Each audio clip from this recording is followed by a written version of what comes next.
Hello everyone, my name is Jitendra Bafna. Welcome to my MuleSoft training video.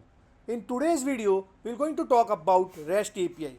So what is REST? So REST stands for Representational State Transfer. So REST API is a way for two systems to communicate using the internet. It enables two systems to exchange the data, two systems to communicate with each other using the internet.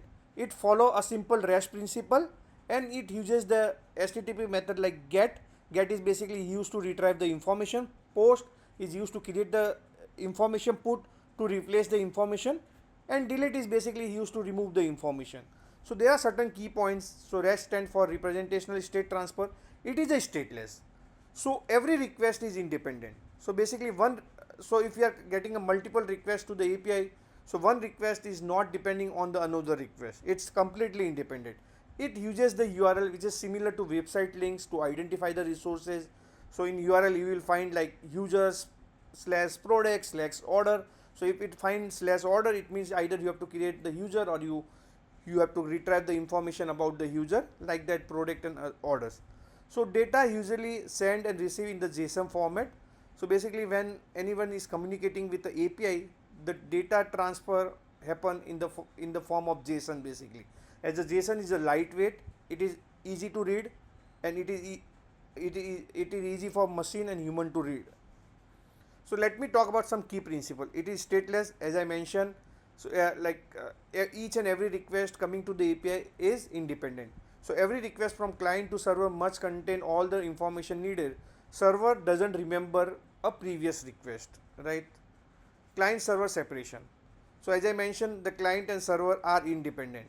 So basically, so client is something who will going to consume the API, and the server is like your backend systems, your databases, okay, uniform interface. So as there are definitely like some kind of already like REST API is the standards. There are some kind of guidelines is already defined, and there are some standard HTTP methods we use to exchange the data with the backend system via REST APIs. So we have a get, post, put, delete, right? We have already seen in our previous slide what does this mean. And resource base, everything is treated as a resource and identified by the unique URL.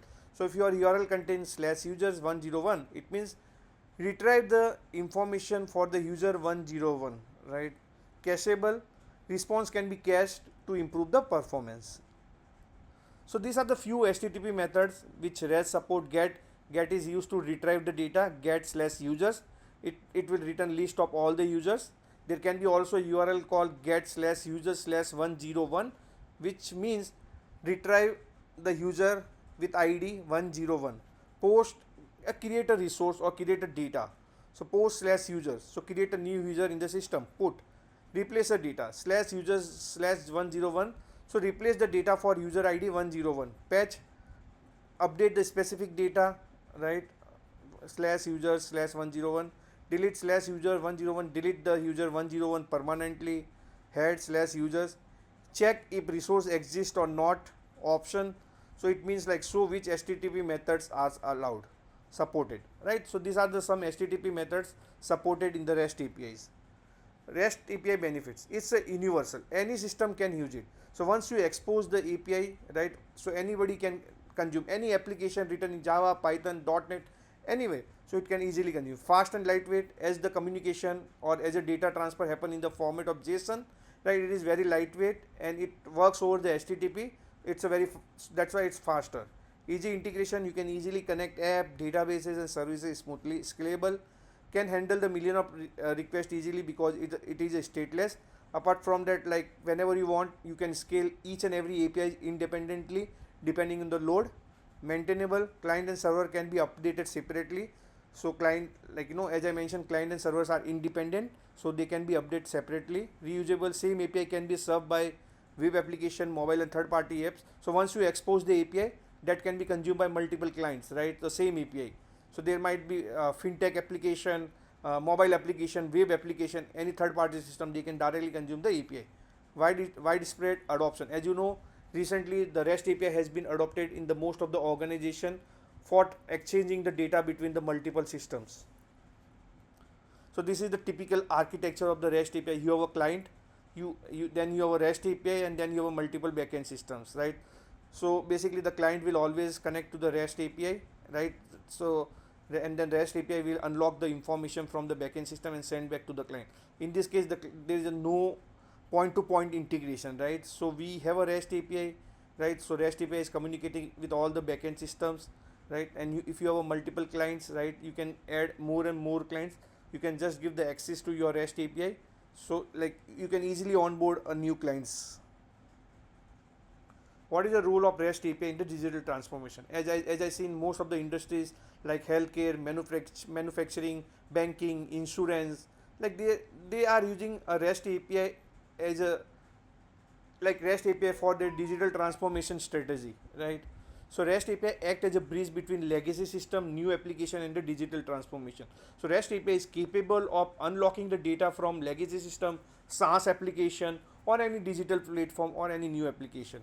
Connectivity connects mobile apps, web apps, IoT, and the cloud services. Agility enable business to quickly launch a new apps feature by reusing the existing API. So basically, it will overall reduce the time to market. You can easily launch a new features, new capability in the market.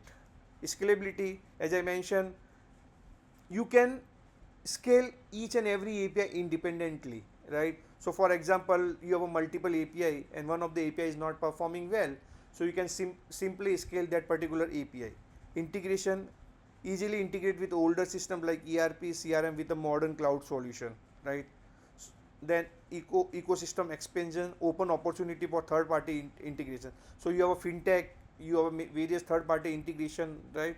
Third party, they can easily integrate with your API and unlock the data from the backend systems.